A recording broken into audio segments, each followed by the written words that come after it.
लखन सिया राम चंद्र की जय। गुरुर् ब्रह्मा गुरुर्विष्णु गुरुर्देवो महेश्वरा।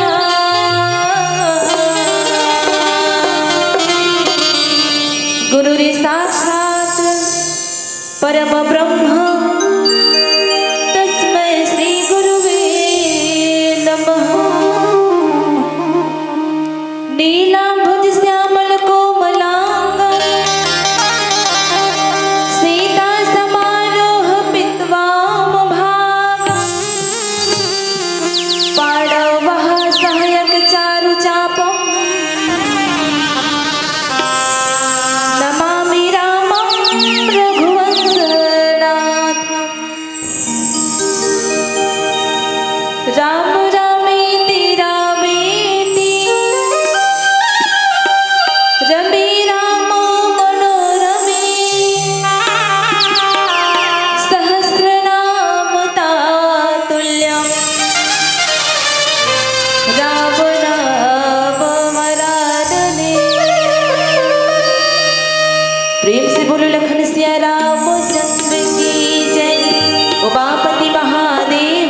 प्रेम से बोलो लखन सिया रामचंद्र की जय। परिपूर्णतम परमात्मा आकारण करुणा वर्षाने वाले भगवान राम को सादर प्रणाम। बंस पर विराजमान श्रेष्ठ महाभाग राम कथा की श्रवण पान करने हेतु उपस्थित माताएं बहनें, पिता तुल्य अग्रजगण, आत्मस्वरूप सभी नन्हे मुन्ने बाल गोपाल, आप सभी को मैं सादर वंदन करती हूँ। साथ ही साथ हम सभी को अपने मधुर वाणी से शराबोर कर देने वाले आदरणीय उद्घोषक जी, आप मैं सादर नमन करती वंदन करती हूँ। आइए प्रभु की असीम कृपा से आपको और हमको सुंदर राम कथा कहने सुनने का अवसर प्राप्त हुआ। रामचरितमानस में बाबा गोस्वामी तुलसीदास जी महाराज 7 कांड की रचना करते हैं। सबसे प्रथम कांड बाल कांड, जिसमें भगवान राम के बाल स्वरूपों का वर्णन किया गया है। दूसरा अयोध्या कांड, जहाँ पे भगवान राम के युवा अवस्था के चरित्र का वर्णन किया गया है। ऐसे भगवान जैसे जैसे लीला करते गए, गोस्वामी तुलसीदास जी महाराज रामचरितमानस में वैसे वैसे कांड की रचना करते गए। और इन 7 कांड में पावन कांड, सुंदर कांड, जहाँ पे हनुमान जी महाराज की पावन गाथा हम सबको सुनने को मिलता है। जहाँ पर हनुमान जी महाराज भगवान के कार्य को पूरा करने के लिए 100 योजन लंका को पार करते हैं और भगवान के कार्य को सफल करते हैं। वही रामचरितमानस में सुंदर कांड की पावन प्रसंग, जहाँ पर गोस्वामी तुलसीदास जी महाराज लिखते हैं, हरु मानतहि परसा कर पुनि किन्ह प्रणाम, राम काज किन्हे दिलो बोहि कहाँ विश्राम। हनुमान जी महाराज भगवान राम के कार्य को पूरा करने के लिए निकल गए हैं। जहाँ पे हनुमान जी महाराज सबसे पहले तो सब वानर सेना समेत हनुमान जी महाराज नल नील अंगद और जाम्बवन सबके सब समुद्र के घाट पर आए हुए हैं। शर्त सबके बीच में ये है कि जो 100 योजन लंका को लांघेगा वही राम के कार्य को पूरा करेगा। अब सबके सब विचार विमर्श कर रहे हैं, सबके सब समुद्र के तट पर बैठे हुए हैं। सबके सब विचार कर रहे हैं कि कौन 100 योजन समुद्र को लांघेगा। सब अपनी अपनी शक्ति का वर्णन करते हैं। जामुन कहता है, ये समूह में सबसे वृद्ध हूँ। मैं भी एक जमाने में जब मैं युवा अवस्था का था, जब मैं जवान था, तब मुझे भी ऐसी शक्ति थी कि मैं बड़े बड़े कार्यों को पूरा करता था। लेकिन अब वृद्धावस्था आ गई है, ये शरीर काम नहीं करता, पहले जैसे शक्ति नहीं है। जामुन भी कह दिया कि अब बुढ़ापा अवस्था आ गया है, मैं भी 100 योजन लंका को 100 योजन समुद्र को लांघ नहीं सकता। अंगद कहता है मैं जाने को तो जा सकता हूं, लेकिन आने में संदेह है। तो सब के सब अपनी अपनी शक्ति का वर्णन करते हैं। हनुमान जी महाराज चुपचाप मुंह साधे रहता है। जामन हनुमान जी महाराज को उनकी शक्ति का याद करवाते हैं। कौन सी शक्ति? जो हनुमान जी महाराज बाल्य अवस्था में किया करते थे। हनुमान जी को ऐसी शक्ति प्राप्त थी कि हनुमान जी महाराज अपने शक्ति के बल से सबको उलट फेर कर देता था। वो खेल खेल में भगवान शंकर के कैलाश को भी गेंद की तरह फेंक देता। वो खेल खेल में बड़ा उपद्रव करते थे हनुमान जी महाराज जब वो बाल्य अवस्था के थे। एक बार क्या हुआ, खेल खेल में ही हनुमान जी महाराज सब ब्राह्मणों को परेशान किया करते थे। जब ब्राह्मण संत महात्मा यज्ञ हवन करने के लिए बैठे रहते थे, खेल खेल में एक जगह से उठाकर दूसरी जगह बिठा देते थे। बड़े उपद्रवी थे हनुमान जी बाल्यकाल में। तब एक ब्राह्मण उन्हें श्राप दे देता है कि अरे तो अपने शक्ति के बल से सबको इधर उधर उलट फेर कर देता है, जा तो अपनी शक्ति को भूल जा।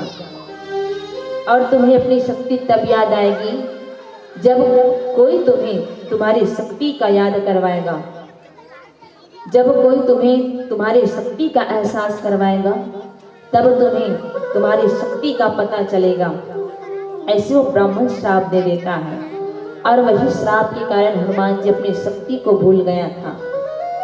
तो सबके सब अपनी अपनी शक्ति बता रहे थे। कोई कह रहे थे मैं वृद्ध हो गया, कोई कहता मैं जा तो सकता हूँ लेकिन आ नहीं सकता, जाने आने में संदेह है। तो कहे हनुमान जी इन सब में तो तुम बड़े शक्तिशाली हो, लेकिन तुम कैसे ऐसे मुंह साधे बैठे हो। तब जामवंती हनुमान जी के जीवन काल के सारे वृतांत को सबको बताए। तब अंत में हनुमान जी को उनकी शक्ति का एहसास हुआ। और वही जब शक्ति का एहसास हुआ हनुमान जी महाराज को, मुख में भगवान का नाम स्मरण करके जय जय श्री राम कहते हुए हनुमान जी महाराज भगवान के कार्य को पूरा करने के लिए निकल पड़े हैं। और उन्हीं बात को आज गोस्वामी तुलसीदास जी महाराज रामचरितमानस में सुंदर वर्णन किए। हनुमान कहीं वर्षा कर पुनि किन्ह प्रणाम, राम काज किन्हे विनो मोहि कहाँ विश्राम। हनुमान जी महाराज भगवान का नाम स्मरण करके उनके कार्य को पूरा करने के लिए निकल गए हैं। हनुमान जी के कार्य में बहुत सारी ऐसी देवताओं के द्वारा परीक्षा लिया जाता है। सबसे प्रथम बार तो मैनाक पर्वत आते हैं हनुमान जी को विश्राम देने के लिए। लेकिन हनुमान जी जैसे मैनाक पर्वत पर पैर रखे, कहे वो पर्वत जो है पाताल लोक में धंस गया। फिर हनुमान जी आगे बढ़े।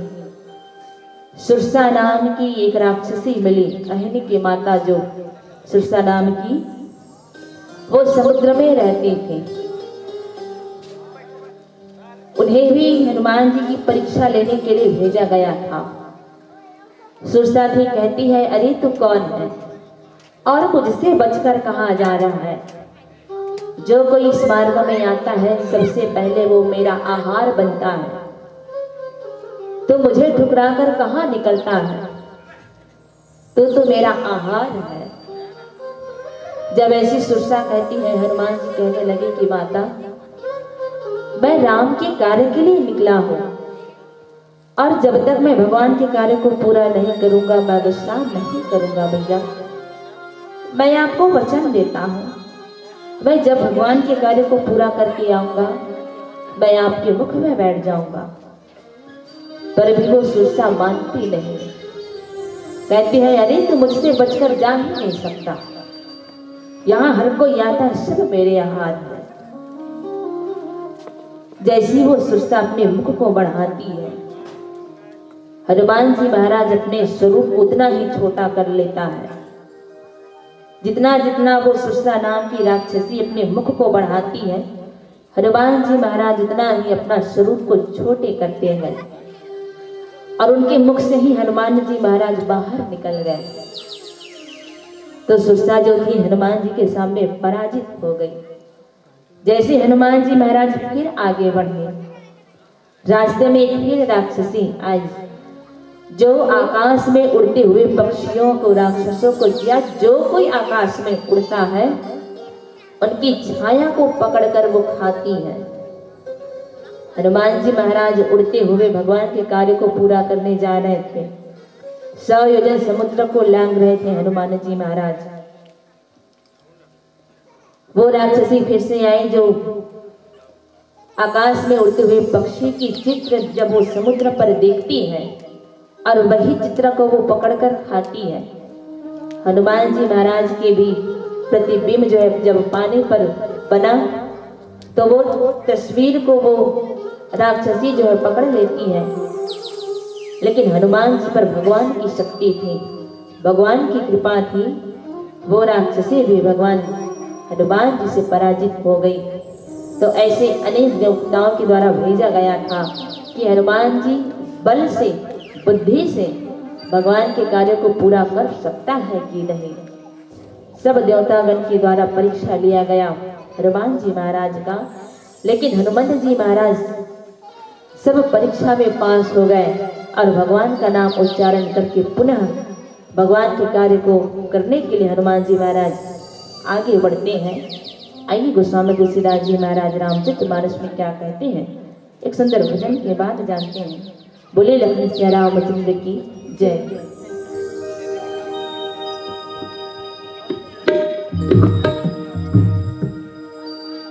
सियावर रामचंद्र की जय।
हनुमान जी महाराज जैसे वो समुद्र को लांघ रहे थे, तो जैसे जैसे वो राक्षसी अपना शरीर और मुख बढ़ाती, हनुमान जी महाराज वैसे वैसे अपने शरीर को बढ़ाते गए।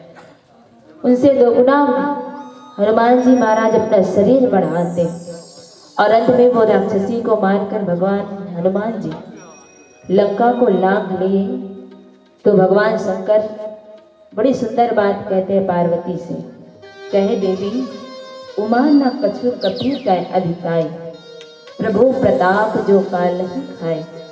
भगवान शंकर कहे माता पार्वती से, देवी हनुमान जी जिन राक्षसों का वध करके वो 100 योजन समुद्र को लांघते हैं, इसमें हनुमान जी का कोई प्रताप नहीं है देवी। ये तो भगवान की महिमा है, ये तो भगवान की कृपा है जो काल को भी खा जाता है। और वास्तव में हम सब जानते हैं हनुमान जी महाराज जिन्होंने अपने जीवन में कभी भी भगवान को नहीं छोड़े और भगवान को पकड़कर ही हर कार्य को पूरा करते हैं।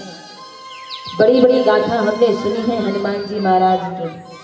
आज वही गाथा को हनुमान जी पुनः पूर्ण करने जा रहे हैं भगवान के काम को।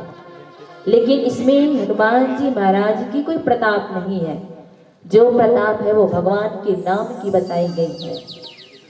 हनुमान जी जैसे जल लंका को लांघते हैं, हनुमान जी लंका के स्वरूप को देखते हैं। कैसे देखे?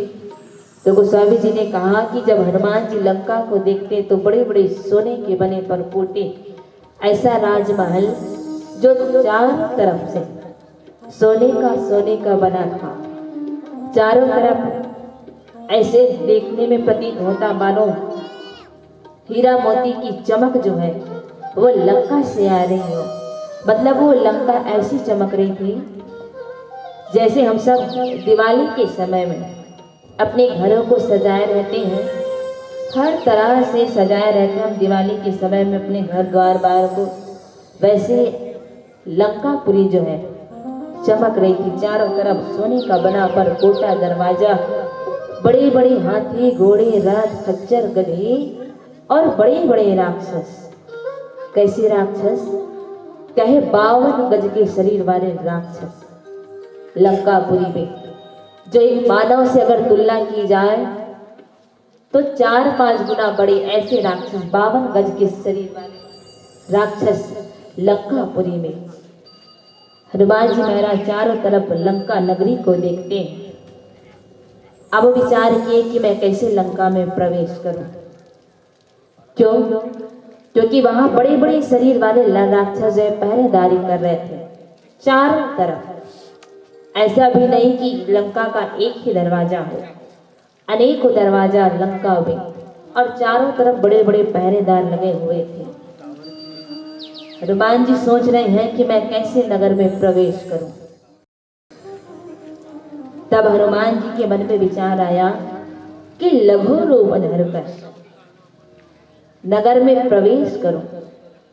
ऐसे हनुमान जी ने विचार किया और मस्तक समान रूप धरकर हनुमान जी नगर में प्रवेश करना चाहा। लेकिन नगर के प्रवेश द्वार में एक लंकनी नाम की राक्षसी थी। कहती है, अरे तू कौन है और मुझसे बचकर कहां जाता है? तो जानता नहीं मैं कौन हूं? कौन हूं मैं? ये लंकापुरी की पहरेदारनी लंकनी है। और जो कोई लंका में प्रवेश करता है सबसे पहले तो वो मेरे आहार बनता है। मुझसे बचकर कोई जा ही नहीं सकता लंका में, और जो मुझे पराजित करे वही लंका में प्रवेश कर सकता है। मैं ये लंका की पहरेदारी करने वाली लंकनी हूं। तो कौन है और तू मुझसे बचकर कहां जाता है? हनुमान जी महाराज मस्तक के समान अपना रूप धारण किए हुए थे। तो कोई ऐसे कहते हैं कि हनुमान जी महाराज बच्छड़ बन गए। बच्छड़ बनकर हनुमान जी महाराज नगर में प्रवेश कर रहे थे। कोई ऐसा कहते हैं।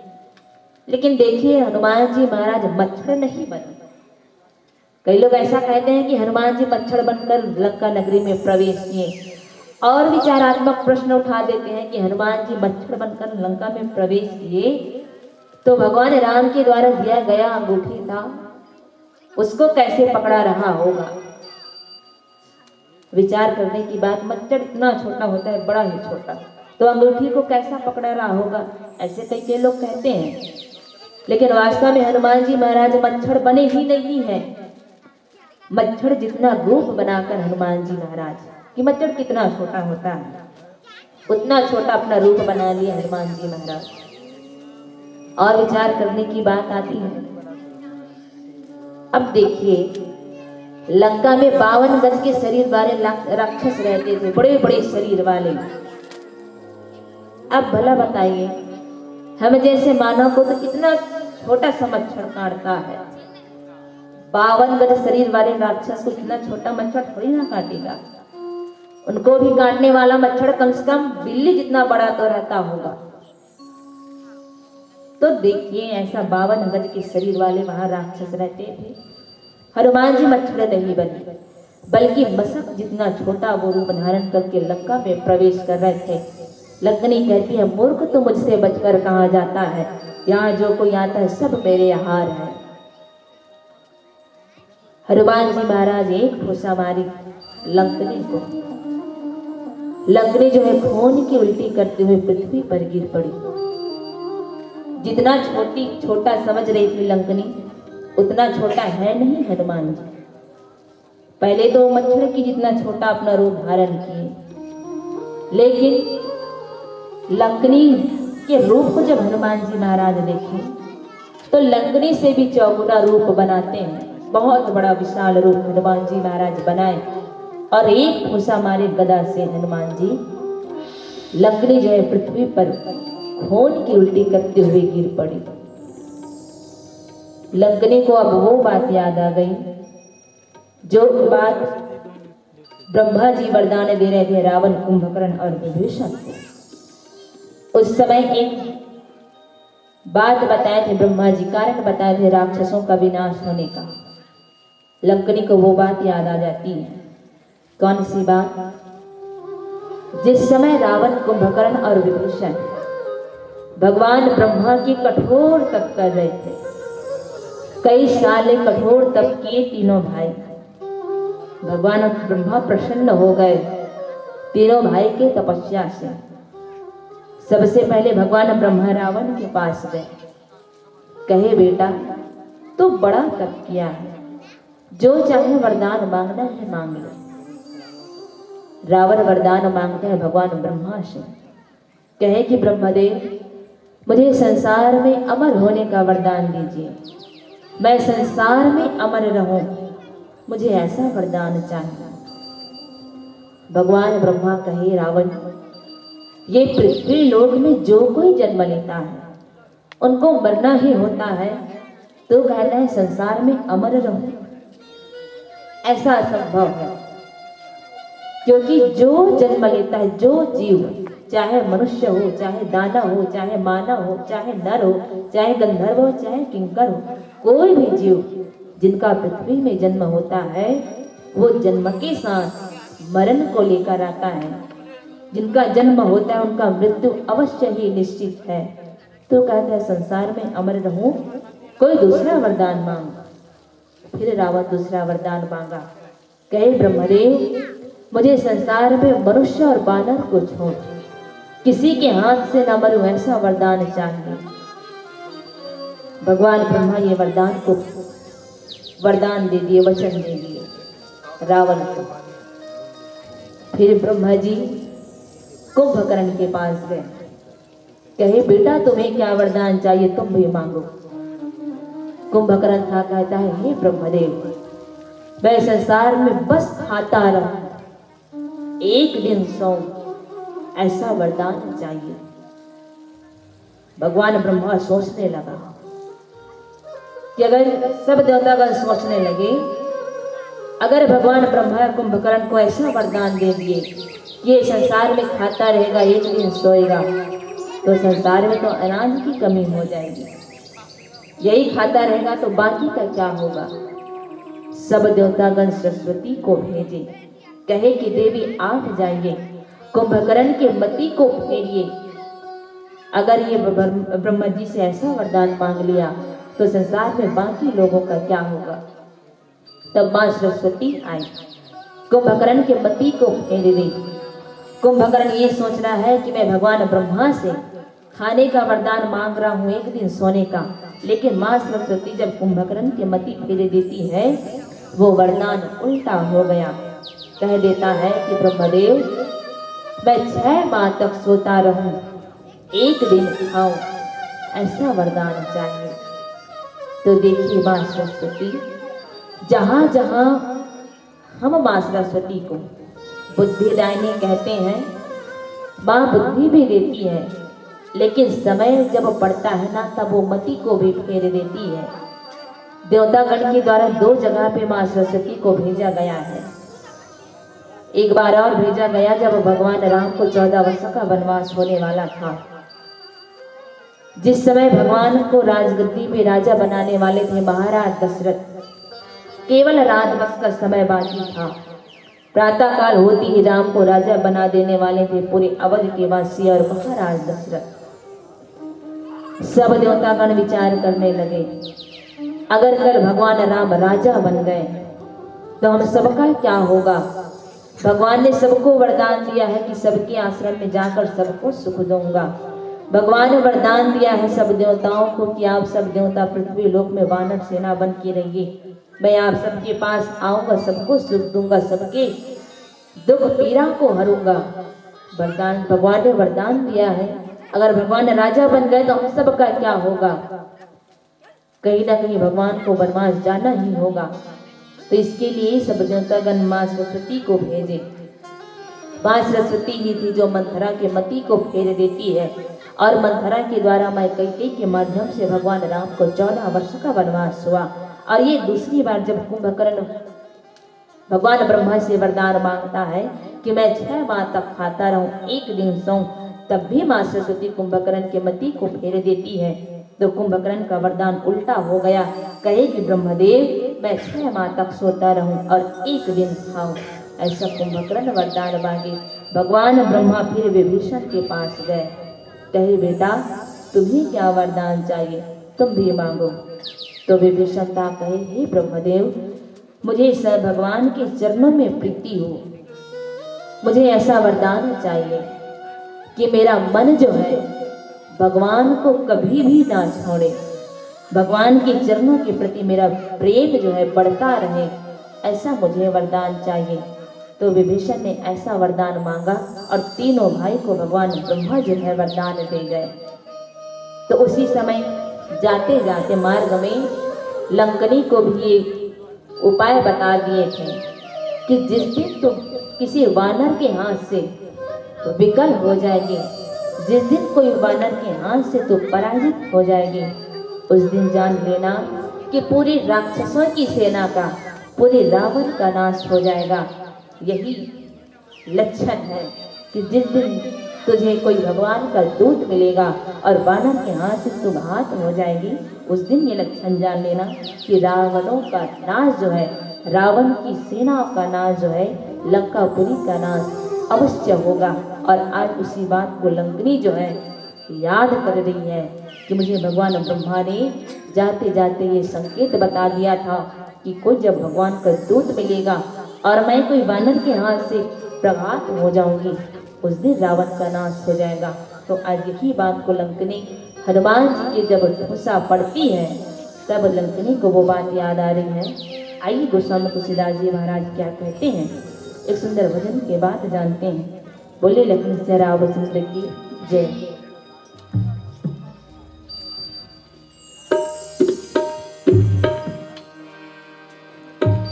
लखन सिया राम चंद्र की जय।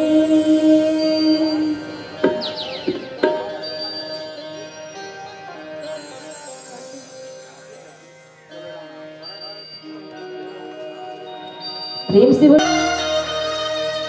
उतारे सब आरती, आरती राम की।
जय, उमापति महादेव की जय, पवन सुत हनुमान की जय, सभा में तुलसीदास महाराज की जय।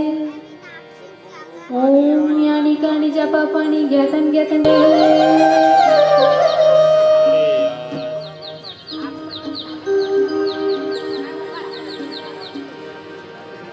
मुझे चरणों से लगा ले मेरे श्याम मुरली वाले, मुझे चरणों से लगा ले मेरे श्याम मुरली वाले, मुझे चरणों से लगा ले मेरे श्याम मुरली वाले, मुझे चरणों से लगा ले मेरे श्याम मुरली वाले। मेरे साथ साथ में तेरा, मेरे साथ साथ में तेरा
भगवान की जय।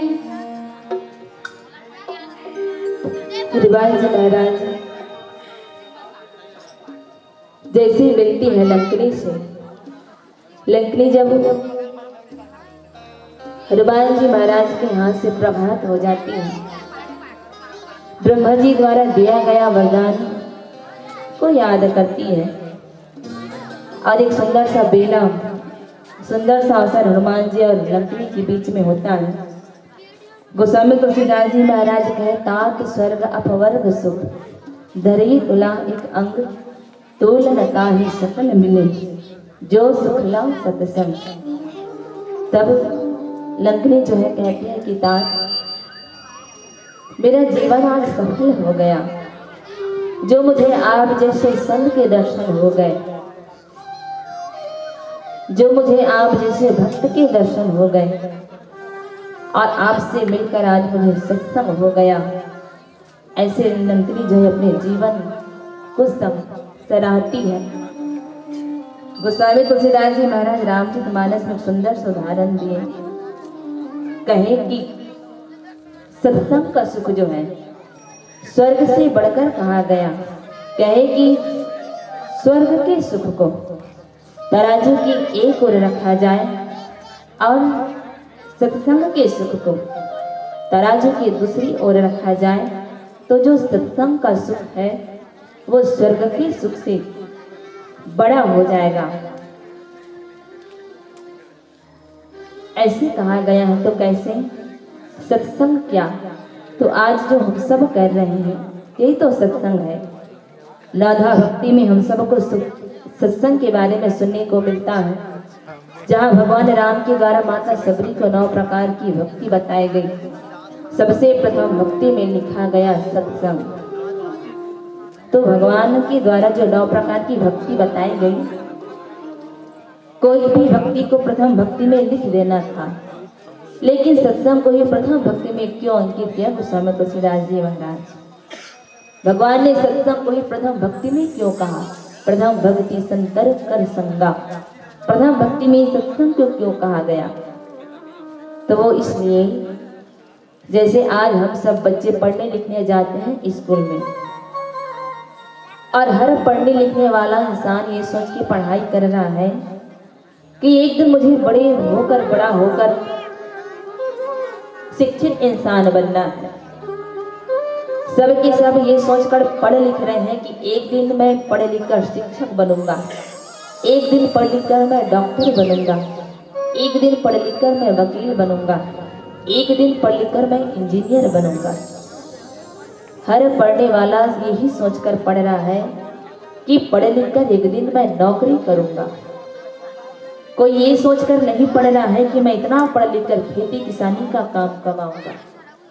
ऐसा कोई नहीं सोच रहा। सब नौकरी पाने के लिए पढ़ाई कर रहे हैं। तो जैसे नौकरी पाने के लिए, जैसे डॉक्टर इंजीनियर शिक्षक बनने के लिए पढ़ना जरूरी है, वैसे भगवान तक पहुंचने के लिए सबसे प्रथम सीढ़ी सत्संग है। क्योंकि सत्संग से ही भगवान की कथा मिलती है। जैसे हम सब आज यहाँ बैठे हैं, आप सब भी यहाँ कथा श्रवण करने के लिए बैठे हैं, तो यहाँ सत्संग करने से केवल आपको भगवान की कथा सुनने को मिलेगी। यहाँ पर केवल भगवान की महिमा का ही गुणगान आप सबको सुनने को मिलेगा। तो यही है सत्संग। इसीलिए नौधा भक्ति में सबसे प्रथम भक्ति सत्संग को लिखा, क्योंकि सत्संग से ही भगवान की कथा मिलती है। जीवन में भगवान की कथा मिलती है तो मोह माया का विकार दूर होता है, और जब ये विकार दूर होता है तब व्यक्ति को भगवान के प्रति प्रेम और भक्ति की भावना उत्पन्न होती है। इसीलिए प्रथम भक्ति में सत्संग का वर्णन करते हैं। तो यही सत्संग का सुख, जहाँ भगवान की कथा मिले, वो स्वर्ग के सुख से भी बढ़कर कहा गया। लंकनी यही बात कहती है, आज मेरा जीवन धन्य हो गया। स्वर्ग के सुख से बढ़कर आज कुछ क्षण का सत्संग जो है बड़ा हो गया। ऐसे लंकनी और हनुमान जी के बीच में वार्तालाप हो रही है। और आज हम सब चौथी भक्ति में शामिल हैं। कैसे शामिल हैं? प्रथम भक्ति संतन कर संगा, दूसरी रथी मम कथा प्रसंगा, गुरुपद पंकज सेवा, तीसरी भगति अमान, चौथी भगति मम गुणगन करई कपट तजिगान। चौथी भक्ति जो आज हम सब जो लाभ ले रहे हैं, जहाँ चौथी भक्ति में गोस्वामी जी वर्णन करते हैं, चौथी भगति मम गुणगन करई कपट तजिगान। कपट को छोड़कर, अभिमान को छोड़कर पूरे समूह में मेरी कथा का गान करना, ये चौथी भक्ति है जो आज हम सब यहाँ लाभ ले रहे हैं इसका। तो यही है कि सत्संग का सुख जो है, जीवन में आप स्वर्ग के सुख को भी ला दोगे पर भी सत्संग के सुख के बराबर नहीं है। तो ऐसा सत्संग भी हम सबको कभी कभी नसीब में मिलती है, कभी कभी ऐसा सत्संग हम सबको मिलता है। तो रामचरितमानस में ऐसा कहा गया कि व्यक्ति के जीवन में जब पुण्य का उदय होता है, व्यक्ति के जीवन में जब पुण्य जो है इकट्ठा होते हैं, तब भगवान की कथा सुनने को मिलता है, सत्संग करने का अवसर मिलता है। जब कोई संत महात्मा की कृपा हो जाए, जब भगवान की कृपा हो जाए, जब व्यक्ति अपने जीवन में पुण्य इकट्ठा कर ले, तब ऐसा सत्संग नसीब होता है। तो हम सबको भी ऐसा सत्संग जो है बड़ा मुश्किल में मिला है, ऐसी आसानी से नहीं मिलता सत्संग। तो हम सब प्रयास करें ऐसे सत्संग से जुड़ने का। और आज के दिन में तो एक मजबूरी हो गया है। कैसे मजबूरी हो गया? जैसे हम सब अपने अपने घर पर छठी करवाते हैं। अब वो पहले से चलता आ रहा है कि छठी में रामायण करवाए, छठी में रामायण करवाते हैं पहले के लोग, और अभी भी करवाते हैं। तो पहले क्या करते थे, जब छठी करवाते थे तो रामायण की मंडली जो आती थी वही लोग बच्चों का नामकरण करते थे। जब पहले छठी मनाते थे नामकरण करते थे, लेकिन अब ये दशा जो है बदल गई है। अब छठी करवाते हैं, नामकरण करवाते हैं, लेकिन ये रामायण जो कार्यक्रम हम करवाते हैं संध्या के समय, रात्रि के समय, वो अब मजबूरी हो गया है। क्योंकि अब के रामायण वाले बच्चों का नामकरण नहीं रखते, क्योंकि अब तो पहले से ही नाम रख दिया जाता है, और उसी पहले से जो नाम रख दिए रहते हैं उन्हीं का उच्चारण करवाते हैं अब मंडली के द्वारा। तो पहले तो कम से कम रामायण वाले बच्चों का नाम रखते थे, लेकिन अब रामायण करवाना मजबूरी हो गया है। कैसे? पहले करवाते थे उसी को करवा रहे हैं, लेकिन आज रामायण वाले नाम नहीं रखते। तो यही है कि ऐसा सत्संग हम सबको बड़ा मुश्किल में मिलता है, और अब मजबूरी में हो गया है। तो मजबूरी में सही हम सबको मिला है तो लाभ लेने का प्रयास करें। अपने जीवन को भगवान से जोड़ने का, भगवत गीता से, रामायण से जोड़ने का हम प्रयास करें, क्योंकि इनसे जुड़ने का मनुष्य के जीवन में बहुत लाभ है। क्या लाभ है? कहे एक घड़ी आधो घड़ी पुनि आधो के आध, तुलसी चर्चा राम के कटे कोट अपराध। गोस्वामी जी ये कहते हैं कि एक घड़ी सत्संग करने मात्र से मनुष्य के जीवन का पाप कट जाता है, मनुष्य के जीवन से अपराध कम हो जाता है। तो हम सब मजबूरी में सही प्रयास करें अपने जीवन के अपराध को कम करने का, भगवान से जुड़ने का। और ऐसा सत्संग संत की कृपा से, भगवान की कृपा से मनुष्य के जीवन में पुण्य इकट्ठा होने से मिलता है। और ऐसी सत्संग को हम सब व्यथा ही गवा देते हैं। लंकनी जितनी जीवन की सराहना करती है कि आज प्रभु की कृपा से मुझे आप जैसे संत के दर्शन हो गए, धन्य हो गई। आप भगवान के नाम स्मरण कीजिए और लंका में प्रवेश कीजिए, भगवान के कार्य को पूरा कीजिए।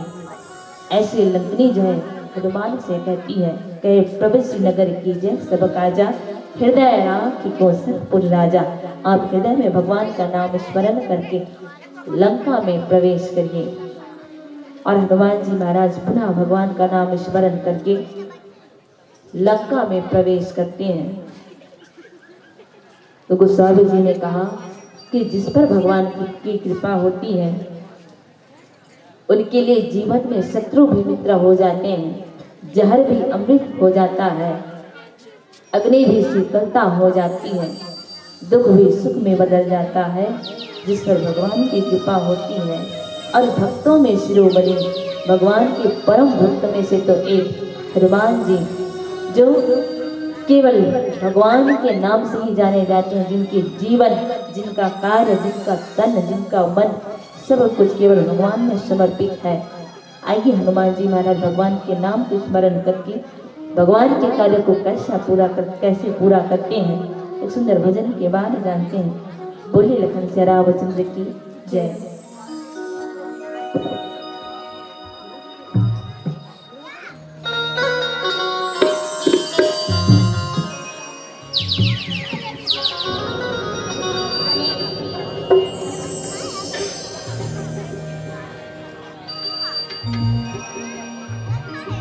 सुन सुन जोगिया रे,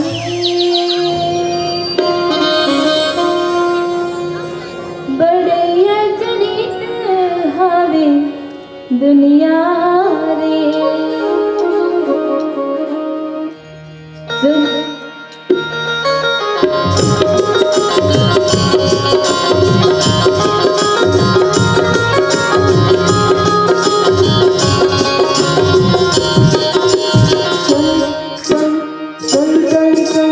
सुन जोगिया रे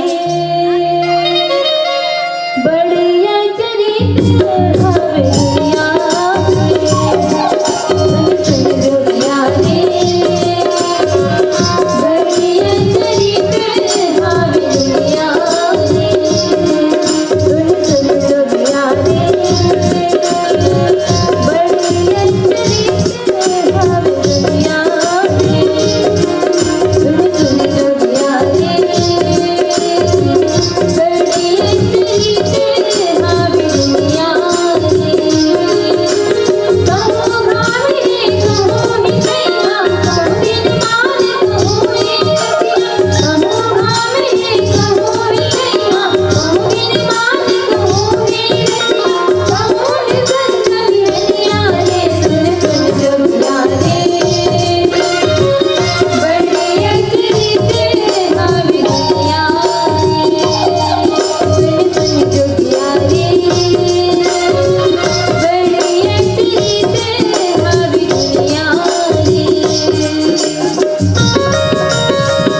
महाराज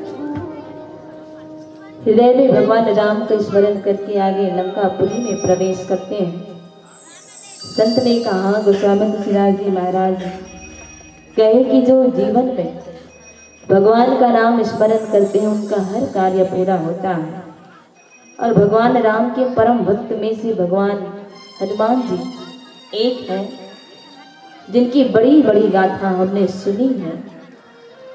आगे हनुमान जी महाराज के द्वारा जब लंका जलाया जाता है, हनुमान जी महाराज जब लंका जलाकर, एक कथा मैं आप सबको सुनाना चाहूंगी, वैसे यहाँ पर नहीं है, लेकिन ये हनुमान जी की कारनामे जो भगवान राम का स्मरण करके कार्य को जो पूरा करते हैं उन्हीं की कथा है। तो हनुमान जी जब लंका को जलाते हैं, लंका जलाकर और माता सीता का खबर लेकर हनुमान जी जब पुनः भगवान राम के पास पहुंचते हैं ना, सबके सब बड़ी दुहाई दे रहे थे हनुमान जी की, सबके सब बड़ाई कर रहे थे, सबके सब प्रशंसा कर रहे थे, सब भगवान को सुना रहे थे कि प्रभु आपने सुना है हनुमान के कारनामे। भगवान पूछे कौन से कारनामे? सबने कहा प्रभु हनुमान ने लंका जलाकर आई है, प्रभु हनुमान ने वो कार्य किया है जो किसी में करने की सामर्थ्य नहीं थी। हनुमान ने 100 योजन लंका लांघ कर लंका में राक्षसों की आधा सेना का नाश करके और तो और लंका जलाकर और तो और माता सीता की खबर लेकर हनुमान जी सकुशल आए हैं। प्रभु इन्होंने तो लंका को जला डाले। भगवान पूछे क्या ये बात सच है हनुमान, क्या तुमने लंका जला डाली? तब हनुमान ने कहा प्रभु इसमें मेरी कोई शक्ति नहीं है, ये सब तो आपकी कृपा है प्रभु। मैंने तो आपका नाम लिया और लंका जल गई, इसमें मेरा कुछ भी शक्ति नहीं है, मेरा कुछ भी बल नहीं है भगवान, ये सब तो आपकी कृपा है कि आपकी कृपा ने मुझे कभी भी नहीं छोड़ा, आपने कभी भी मुझे नहीं छोड़ा प्रभु, जिस कारण से मैंने आपके कार्य को पूरा किया। ऐसे हनुमान जी कहते हैं।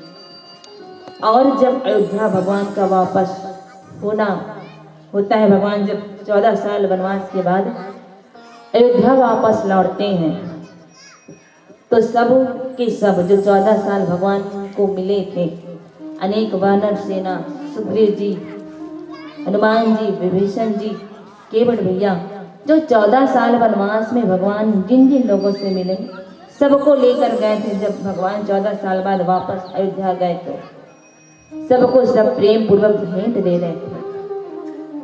माता सीता भी अपनी एक मोती की माला हनुमान जी को देती है। माता सीता एक मोती की माला हनुमान जी को देती है। हनुमान जी मोती की माला में से एक मोती को तोड़कर देखता है। बगल में थे वो लोग पूछने लगे हनुमान से, कहे हनुमान माता सीता ने आपको बड़ा ही सुंदर मोती का माला दी है, क्या आपको पसंद नहीं आई जो आप मोती की माला को तोड़ रहे हैं?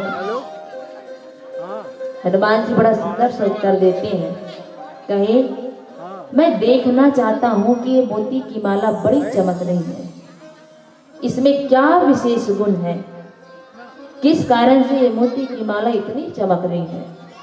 क्या इसमें राम का नाम लिखा है या इसमें स्वयं राम समाहित है? क्या कारण से ये मोती चमक रही है, मैं यही देखना चाहता हूँ। हनुमान जी एक मोती तोड़े, देखे कि यहाँ कहीं राम तो नहीं जिस कारण से ये मोती चमक रही है, इसमें कहीं भगवान का नाम तो नहीं जिस कारण ये चमक रही है। फिर दूसरा मोती तोड़ते हैं, उसमें भी भगवान नहीं दिखे और न ही राम का नाम लिखे। ऐसे वो पूरी माला को तोड़ डाले, कहीं पर भी राम का नाम नहीं लिखा। हनुमान जी कहे अगर मेरे जीवन में भी राम का नाम नहीं है तो ये जीवन कोई काम का नहीं। मैं भी देखना चाहता हूँ मेरे शरीर में राम का वास है कि नहीं। और पूरी भरी सभा में हनुमान जी अपनी छाती विदीर्ण कर डाले। कहे अगर मेरे जीवन में आज राम का नाम नहीं तो ये तन का कोई काम नहीं। पूरे सभा के सामने अपनी छाती विदीर्ण कर डाले। जहां पूरी सभा में लोग थे सबको हनुमान जी के हृदय में श्री सीताराम भगवान की झांकी दिखने लगे। हनुमान जी के हृदय में सबको भगवान राम और सीता दिखने लगे।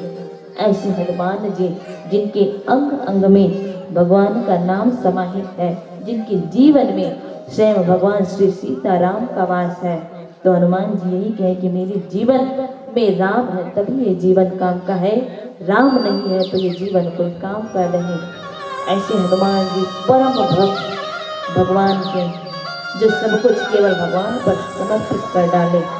तो इसमें किसकी महिमा है? तो केवल और केवल भगवान की महिमा है। कहा गया अगर आप भगवान को एक हाथ से पकड़ोगे, भगवान आपको दोनों हाथ से पकड़ेगा। यदि आप भगवान को छोड़ते हो तो भगवान आपको भी छोड़ देगा। इसलिए जीवन में भगवान को पकड़े रहिए। जो काम आप करते हो उस काम में पहले भगवान का नाम स्मरण कीजिए। ये संतों की वाणी है कि वो काम अवश्य पूरा हो जाएगा। आप उस मंत्र और उस नाम पर विश्वास रखिए। तब तो ये रामचरितमानस कहती है ब्रह्म राम ते नाम बड़ वरदायक वरदानी। राम से बढ़कर स्वयं राम के नाम को कहा गया है। क्यों कहा गया? तो देखिए एक कथा मिलती है। किसकी? ग्वालिन की। एक संत बड़ी सुंदर कथा बताते हैं। एक ग्वालिन की कथा है। एक ग्वालिन क्या करती थी, रोज दूध दही बेचने के लिए जाती थी अपने पड़ोसी गांव में। जैसे इधर राजपुर है, सोनेवाला सरगी है, उस पार गांव बाना सिवनी जाने के लिए बीच में नदी पार करना होता है। वैसे ग्वालिन का गांव था। ग्वालिन जो है अपने पड़ोसी गांव में रोज दूध दही बेचने के लिए जाती थी। बीच में नदी पड़ता था। अब वो ग्वालिन को रोज नदी पार करके दूध दही बेचने जाना था। ग्वालिन रोज 2 पैसे जाने में खर्चा करती, 2 पैसे आने में खर्चा करती और वो अपना दूध दही बेचती थी पड़ोसी गांव में। एक दिन ग्वालिन की दूध दही जल्दी से बिक गई ग्वालिन की दूध दही। उस समय उस गांव में भागवत पुराण हो रही थी, भागवत कथा हो रही थी। अब ग्वालिन जल्दी से दूध दही बेच डाली। अब सोची कि मैं भागवत कथा सुनने के लिए बैठ जाऊं। ग्वालिन दूध दही बेचकर भागवत कथा सुनने के लिए बैठ गई। जहां पे वो पंडित जी सबको ये सुना रहे थे, वो पंडित कह रहे थे कि श्री सीताराम श्री राधे श्याम कहने से हर विपदा का नाश होता है, हर संकट दूर हो जाती है। ऐसे वो पंडित सबको कथा सुना रहे थे। ग्वालिन बड़ा ध्यान लगा के कथा सुनी। ये सुनी कि पंडित ने कहा है कि श्री सीताराम श्री राधे श्याम कहने से हर विपत्ति दूर हो जाती है। ग्वालिन ये कथा बड़े प्रेम और ध्यान से सुनी। जैसी वो आने के लिए नदी के घाट पर आई, नदी के घाट पर आई, ग्वालिन नदी पार करने वाली थी। मन में उच्चारण करती है श्री राधे श्याम श्री सीताराम कहती है। जैसी वो भगवान का नाम ले नदी पर पैर रखती है, नदी का पानी सबसे पहली बार केवल पैर तक ही रहता है। दूसरा कदम फिर रखती है ग्वालिन, नदी का पानी फिर थोड़ा सा बढ़ गया। फिर तीसरा कदम रखी, थोड़ा सा फिर बढ़ गया। लेकिन भगवान की ऐसी कृपा पड़ी उस ग्वालिन पर। ग्वालिन बिना संकट के नदी पार कर गई। ग्वालिन जब अपनी ये चमत्कार अपने जीवन में देखती है, उन्हें विश्वास हो गया वो पंडित जी के मंत्र पर कि हाँ, वो पंडित ने सच ही कहा, सच में चमत्कार हो गया। मैं रोज नदी में नाव पर बैठ कर के दूध दही बेचने के लिए जाती थी, नाव पे बैठ के बेच कर आती थी, रोज पैसा खर्चा होता था। अब ये मंत्र मिल जाने से मेरा पैसा भी बच गया, मैं नदी पार हो गई। क्यों ना मैं वो पंडित को अपने घर पर लाऊं और एक दिन अच्छे से सेवा सत्कार करूं। ग्वालिन ऐसा सोच ली। दूसरे दिन वो पंडित महाराज को बुलाने के लिए जाती है। गई कहे कि महाराज आप हमारे घर चलिए, महाराज मुझे सेवा सत्कार करने का अवसर प्रदान करिए। ग्वालिन वो पंडित जी को अपने घर ला रही थी। जैसे दोनों नदी के घाट पर आए, दोनों के दोनों नदी पर पैर रखे, ग्वालिन भी कहने लगी गुरुजी मन में श्री राधे श्याम श्री सीताराम कहिए। लेकिन देखिए जिस गुरु ने ग्वालिन को ऐसा मंत्र दिए थे वही पंडित जी भगवान का नाम लेना भूल गए। सबसे पहली ग्वालिन की पैर रखी नदी पर। नदी का पानी जो है ग्वालिन के लिए केवल पैर तक ही था। पंडित जी भी पैर रखे, उनके लिए भी नदी का पानी सबसे पहली बार पैर तक ही था।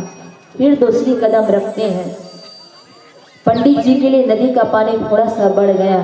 फिर तीसरी कदम रखे, नदी का पानी पंडित जी के लिए फिर बढ़ गया। पंडित जी फिर डरने लगे, कहे कि अरे अरे तू छोड़, तू कौन है? मुझे लगता है तू कोई ना कोई जादूगरनी है, तू कोई ना कोई जादू मंत्र जानती है, क्योंकि तेरे लिए नदी का पानी बढ़ता ही नहीं है, मेरे लिए नदी का पानी बढ़ता ही जा रहा है, तो जरूर कोई ना कोई जादू टोना जानती है। पंडित जी वो ग्वालिन कैसा कहने लगे। ग्वालिन कहती है गुरुदेव आप मुख में श्री सीताराम श्री राधे श्याम कहिए और कुछ भी मत कहिए। लेकिन वो पंडित भी बड़ा अजीब था, सब कुछ कहता लेकिन भगवान का नाम नहीं लेता। ग्वालिन बार बार कहने लगी गुरुदेव मुख में भगवान का नाम लीजिए और कुछ भी मत कहिए। वो पंडित सब कुछ कहता लेकिन भगवान का नाम नहीं लेता। लेकिन ग्वालिन की भक्ति को देखकर भगवान उन दोनों पर कृपा किए और प्रभु की कृपा के कारण दोनों के दोनों नदी पार कर गए। जैसे नदी पार किए, ग्वालिन अपने घर लेकर पंडित महात्मा को सुंदर आसन दिए, सुंदर सेवा सत्कार की, हाथ जोड़कर विनती की कि प्रभु मैं आपकी सेवा नहीं जानती, पूजा नहीं जानती। ग्वालिन ने अपने आप को पंडित जी के हाथों में समर्पित कर दी। पंडित पूछा कि क्या तुम रोज भगवान का नाम लेकर नदी पार करती हो? तुम्हें ये मंत्र किसने दिया है? ग्वालिन भी कहती है पंडित जी कल आपने ही तो भागवत गीता में सबको बता रहे थे कि भगवान का नाम लेने से हर संकट दूर हो जाती है।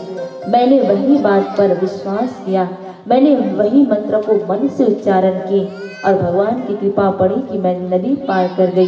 ये मंत्र तो आपने दिया है पंडित जी। जब ऐसी बात ग्वालिन कहती है पंडित जी अचंभित रह गए। तो ऐसी है कि जीवन में संकट को दूर करना है तो भगवान के नाम को उच्चारण कीजिए, उस मंत्र पर विश्वास कीजिए। देखिए ग्वालिन वो भगवान के नाम पर विश्वास की, उस मंत्र का उच्चारण की और उनके जीवन से एक संकट टल गया। इसलिए संतों ने कहा है कि भगवान से बढ़कर भगवान का नाम है जो वरदानियों के लिए वरदान साबित होता है। और भगवान भी गए तो किस किस के पास गए? केवल गिने चुने लोगों के पास भगवान जाकर दर्शन दिए। केवल भैया के पास, माता सबरी के पास, गिद्धा अजामिल के पास, गिने चुने के पास भगवान गए और तारे। लेकिन भगवान के नाम ने हजारों हजारों को तार दिया, करोड़ों करोड़ों को तार दिया। जिन्होंने उस मंत्र पर नाम का जपन किया और उच्चारण किया उनके जीवन से सच में संकट दूर हो गई। ये हमारी शास्त्र कहती है और इनका चमत्कार हम सब ने ग्वालिन की कथा से जारी। हनुमान जी ने भी यही किया, अपने आप को भगवान को समर्पित कर दिए। केवल राम का नाम उच्चारण करके वो हर कार्य को करते हैं, जिस कारण से हर कार्य जो है सफल होता है। और कहते हैं जो भगवान को अपने आप को जो समर्पित कर देता है उनके लिए जीवन में शत्रु भी मित्र हो जाता है, अग्नि भी शीतलता हो जाती है, दुख भी सुख में बदल जाता है, जहर भी अमृत हो जाता है, जिस पर भगवान की कृपा होती है। और ऐसे हनुमान जी परम भक्त भगवान के, जिन्होंने कभी भी राम के नाम को लेना नहीं छोड़ा। आइए गोस्वामी तुलसीदास जी महाराज क्या बताते हैं राम जी द्वारा सुने। एक सुंदर भजन के बाद जानते हैं।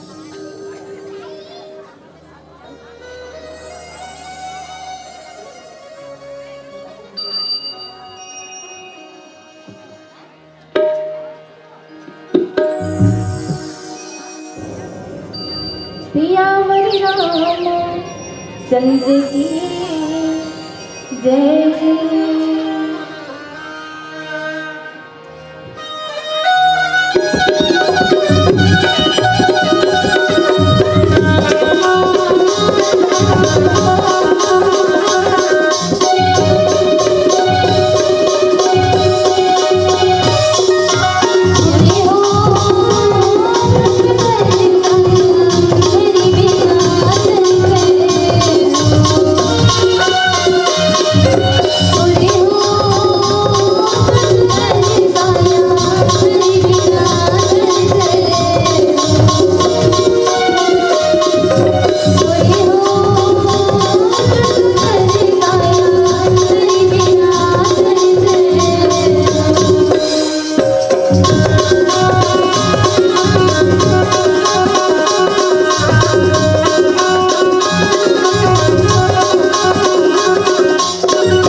हनुमान जी महाराज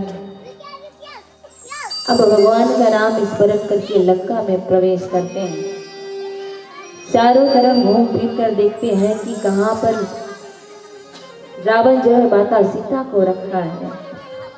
सब तरफ देखिए सब तरफ अनेक राक्षस पहरेदारी पे लगे थे। एक महल ऐसा भी देखा जहां पर रावण जो है निश्चिंत होकर शयन कर रहा था, सो रहा था। फिर घूम फिर कर देखने तो एक ऐसा घर दिखा हनुमान जी महाराज को, जिसके आंगन पर तुलसी का पौधा लगा था। हनुमान जी महाराज सोचे कि यहाँ रावण की नगरी में ये तुलसी का पौधा कैसा। गोस्वामी तुलसीदास जी महाराज लिखे, ये राम आयुध अंकित गृह शोभा बरनी न जाए, न तुलसी का वृंद कहाँ देखे हरस कपिलाए। हनुमान जी महाराज देखे कि रावण की नगरी में ये तुलसी का पौधा कैसा। विचार किए, निश्चित यहाँ कोई न कोई संत रहता है। क्यों? हम हिंदुओं की एक पहचान है। क्या पहचान है? हर हिंदू के घर में आपको तुलसी का पौधा, तुलसी का चारा दिखने को मिलेगा। अब बाकी जो धर्म है उसमें तुलसी का पौधा घर में नहीं होता। हम हिंदुओं की ही पहचान है कि हर हिंदू के घर में तुलसी चारा सबको देखने को मिलता है, और ये हरि भक्त की निशानी है। हनुमान जी महाराज भी यही विचार किए कि लंका की नगरी में कौन हरि भक्त रहता है। और विभीषण के घर में आंगन में तुलसी का पौधा लगा था। घर की दीवार में भगवान के धनुष बाण अंकित था। कैसे? जैसे आज हमारे हिंदू धर्म में अनेक पंथ हैं, सब पंथ की अलग अलग एक पहचान है। जैसे जय सेवा जय बड़ा देव वाले के घर में जाओगी, घर के सामने में ही आपको जय सेवा जय बड़ा देव लिखा हुआ मिलेगा। कोई राधा स्वामी वाला में जुड़ा है, उनका भी कोई एक अलग प्रतीक चिन्ह है। कोई गायत्री सत्संग में जुड़ा है, उनका भी पहनावा अलग रहता है, उनका भी प्रतीक चिन्ह रहता है। कोई ओम शांति में जुड़ा है, उसका भी प्रतीक चिन्ह अलग। तो सब पंथ के जैसे अलग अलग पहचानने का एक तरीका है, मतलब एक चिन्ह है। और जैसे कोई गुरुदेव वाले में जुड़े थे, उन लोग अधिकतर लाल टीका लगाए हुए रहते हैं। उनकी बाइक में आपको एक लाल रंग की झंडी मिलेगी। तो ऐसे सब अलग अलग पंथ का कोई ना कोई पहचानने का एक प्रतीक चिन्ह है। विभीषण के घर में भी दीवार में धनुष बाण का चित्र अंकित था, धनुष बाण बना हुआ था।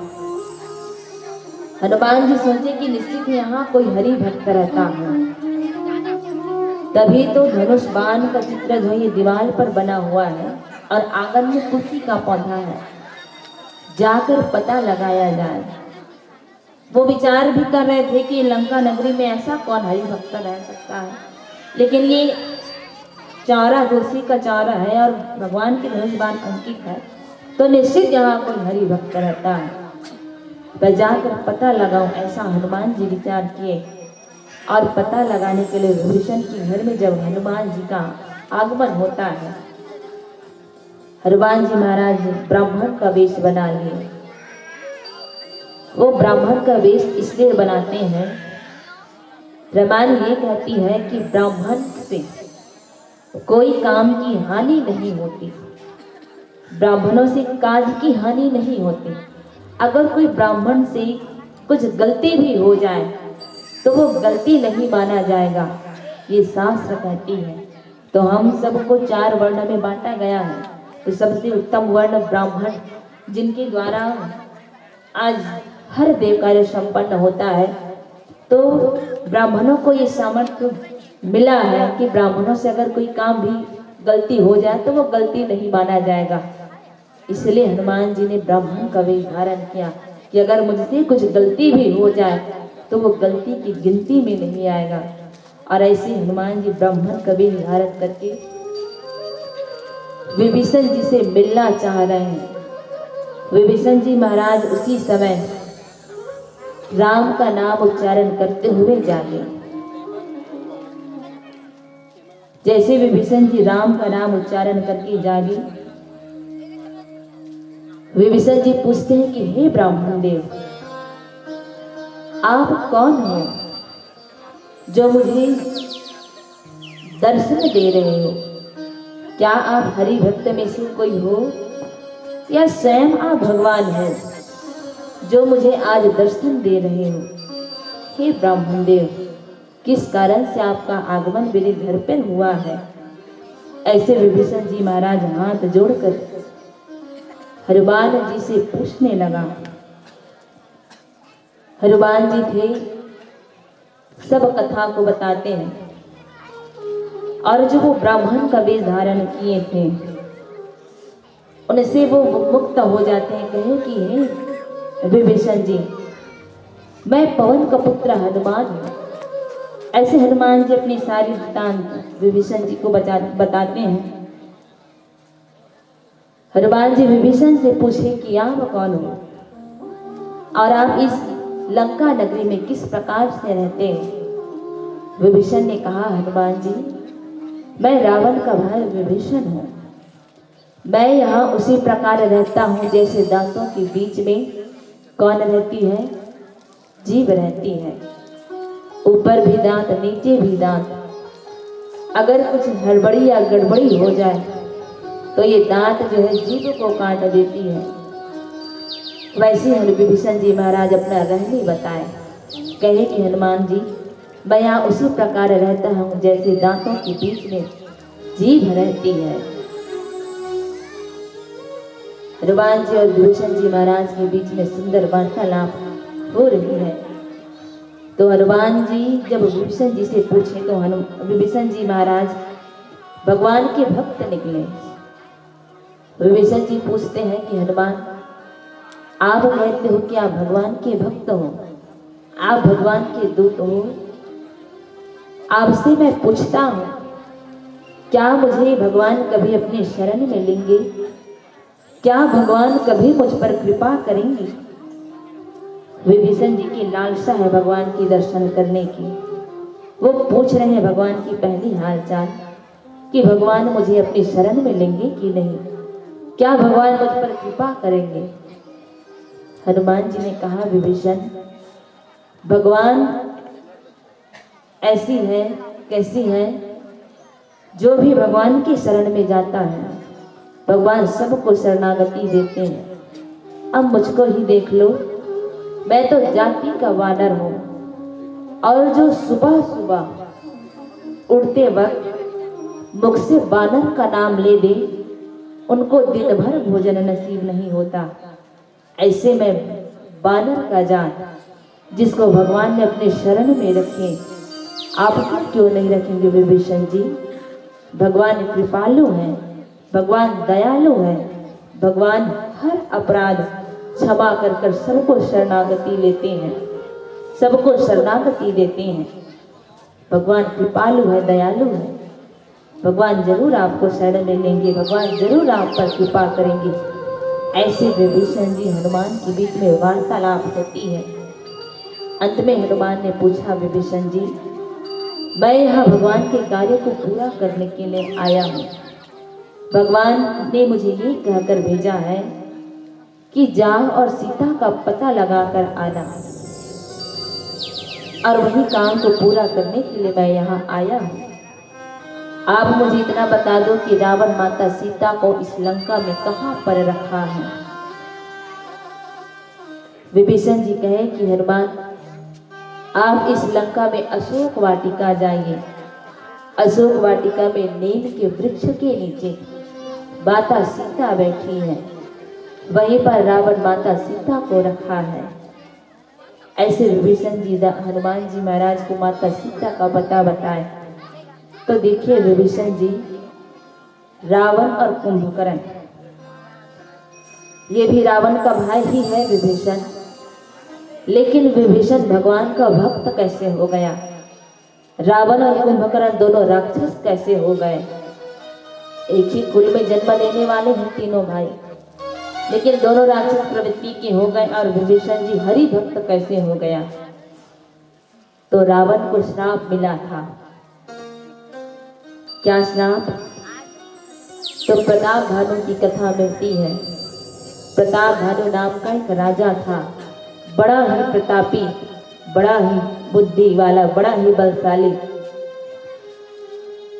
जिनको एक राक्षस जो है छलवश उनके धर्म को नष्ट करता है। वो प्रताप भानु नाम का जो राजा था, उनसे कोई भी राक्षस जीत नहीं पा रहा था, इतना ताकतवर, और पृथ्वी का आधा से ज्यादा हिस्सा वो प्रताप भानु नाम के राजा का था। तो एक छली राजा था जो उससे जलता था, वो उनसे छल किया और उनके धर्म को नष्ट करता है। आप सब रामायण खोलकर देखिए, प्रताप भानु की कथा पढ़िए। मैं संक्षेप में बताना चाहूंगी। वो प्रताप भानु नाम का जो राजा था, उनसे वो एक और जो राजा था वो छल करके उनके धर्म को नष्ट करता है। तो प्रताप भानु का धर्म ऐसे नष्ट होता है। प्रताप भानु सब ब्राह्मणों को भोजन में बुलाया था, सब ब्राह्मणों को आमंत्रित किया था भोजन करने के लिए।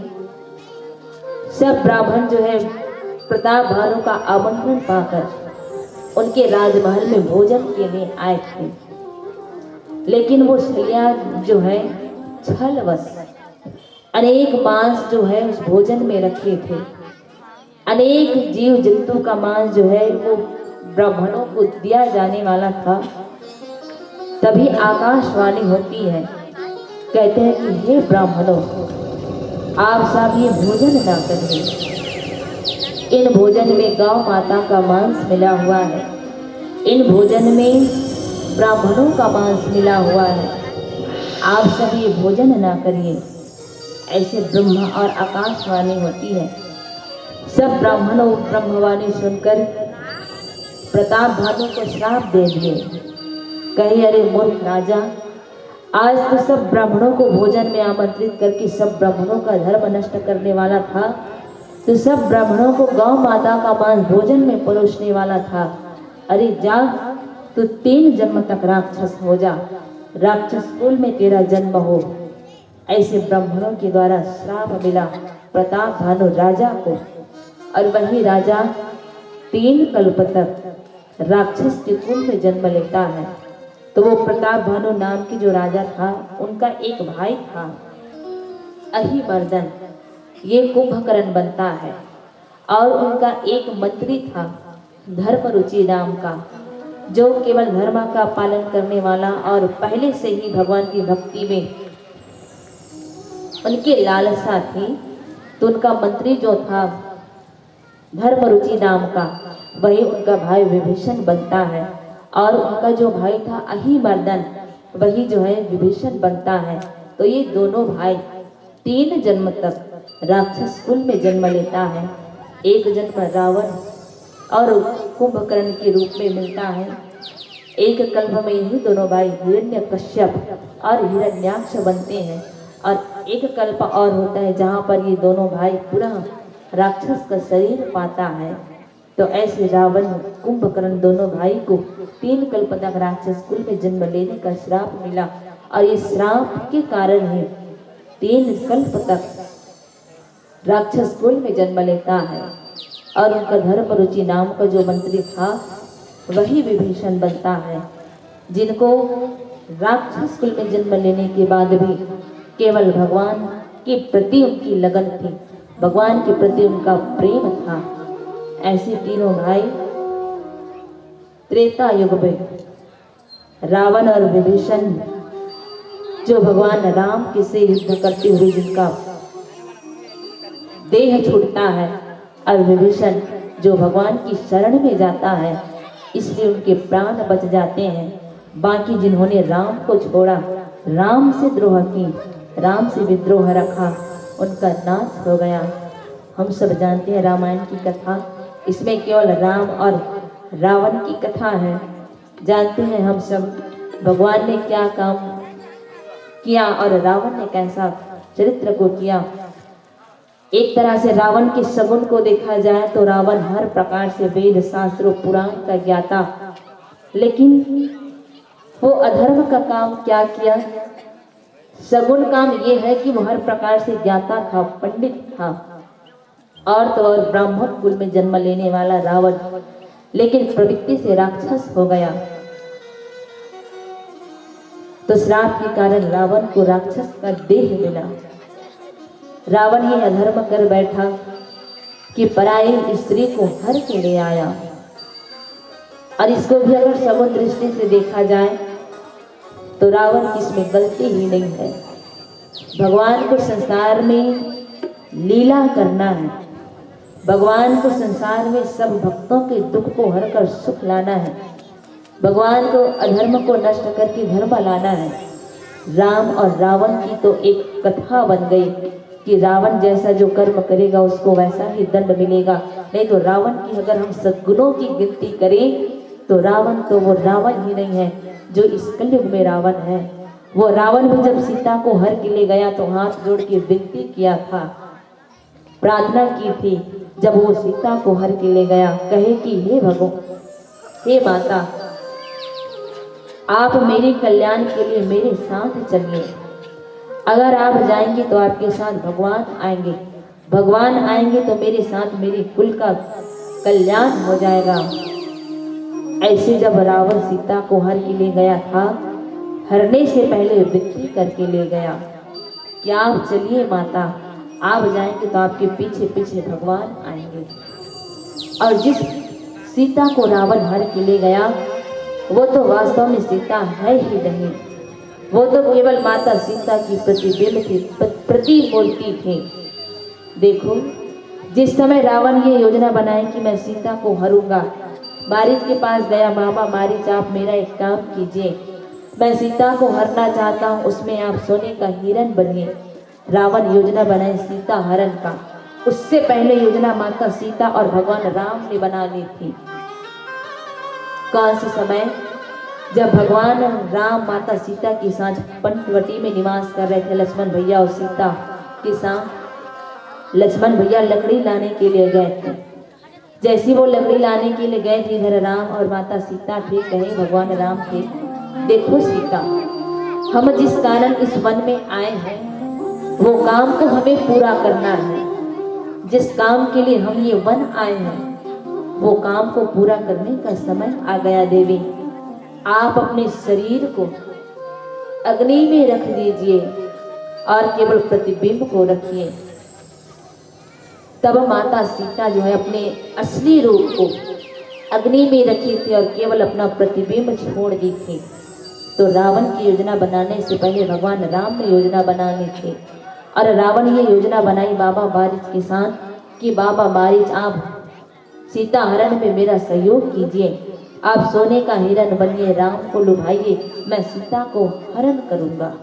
और जिस सीता का हरण किया वास्तव में रावण, वो तो सीता है ही नहीं, केवल माँ सीता की प्रतिमूर्ति।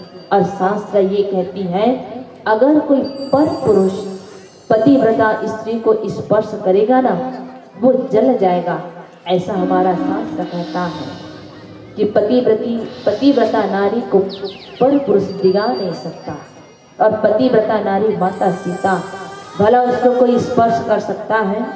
कोई स्पर्श नहीं कर सकता। लेकिन भगवान को खेल बनानी है। रावण हर के ले गया तो हाथ जोड़ के विनती करके हर के ले गया। ले भी गया तो कैसा रखा? लंका में सुरक्षित रखा। हर प्रकार से भोजन की व्यवस्था, हर प्रकार से पहरेदार, हर प्रकार की सुविधा से रावण माता सीता को रखा था। लेकिन अब उस त्रेता युग से इस कलयुग की अगर हम कल्पना करें तो आज का दिन कैसा है, बोलने और बताने और सुनने में भी शर्म आता है। ऐसा ये कलयुग का जमाना हो गया। तो शास्त्र केवल यही सिखाती है कि जो रावण जैसे कर्म करता है उसको कैसी गति मिलती है, और जो राम जैसे धर्म परायण रहता है उनको जीवन में कैसी दशा और दिशा मिलती है। यही रामचरितमानस सिखाती है। तो हम प्रयास करें भगवान के चरित्रों को जीवन में चरितार्थ करने का, प्रयास करें हम अपने काम में भगवान के नाम को पकड़ने का। हनुमान जी महाराज की कथा हम सबको यही संदेश देती है कि हनुमान जी कभी भी भगवान के नाम को नहीं छोड़े, कभी भी भगवान को नहीं छोड़े। और शास्त्र तो यही कहता है, भगवान को आप पकड़ोगे, भगवान आपको दोनों हाथ से पकड़ेगा। भगवान को आप छोड़ोगे तो भगवान आपको छोड़ देगा। इसलिए हम भगवान को छोड़े नहीं, बल्कि हर काम में करने से पहले भगवान का नाम स्मरण करें। हनुमान जी यही किए और भगवान की कृपा उस पर ऐसी थी कि वो हर कार्य को पूरा करते गए। हम भी यही प्रयास करें और हम भी अपने कार्य को सफल बनाएं, क्योंकि जब तक भगवान की कृपा नहीं होगी ना, तब तक काम सफल नहीं होता। हम सब योजना बनाते हैं, कैसी योजना बनाते हैं? कल मैं ये करूँगा, परसों मैं वो करूँगा, आने वाले दिन में मैं ये करूँगा। लेकिन कभी ऐसा होता है क्या? कभी कभी हो जाता है, हम जैसा सोचे रहते हैं वैसे हो जाता है, और कभी नहीं होते। तो ये ऐसी ही है कि जो होना रहता है और जिस पर भगवान की कृपा हो वो काम सफल हो जाता है। नहीं तो जिस पर भगवान की कृपा ना हो वो काम कितनों बनाओ लेकिन वो काम बिगड़ ही जाता है।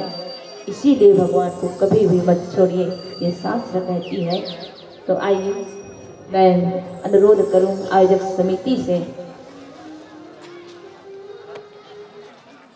तो आइए एक सुंदर भजन के बाद इस मंच से सादर विदा चाहेंगे। लखन राव की जय।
तेरे सहारे, यह जीवन अब तेरे सहारे।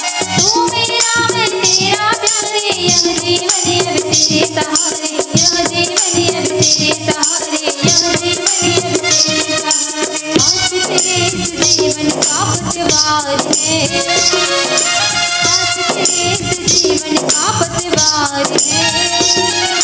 तेरे मन का मोहन तो दिलदार है, काली कमली वाला मेरा यार है। मेरे मन का मोहन तो दिलदार है।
मेरे मन का मोहन तो दिलदार है।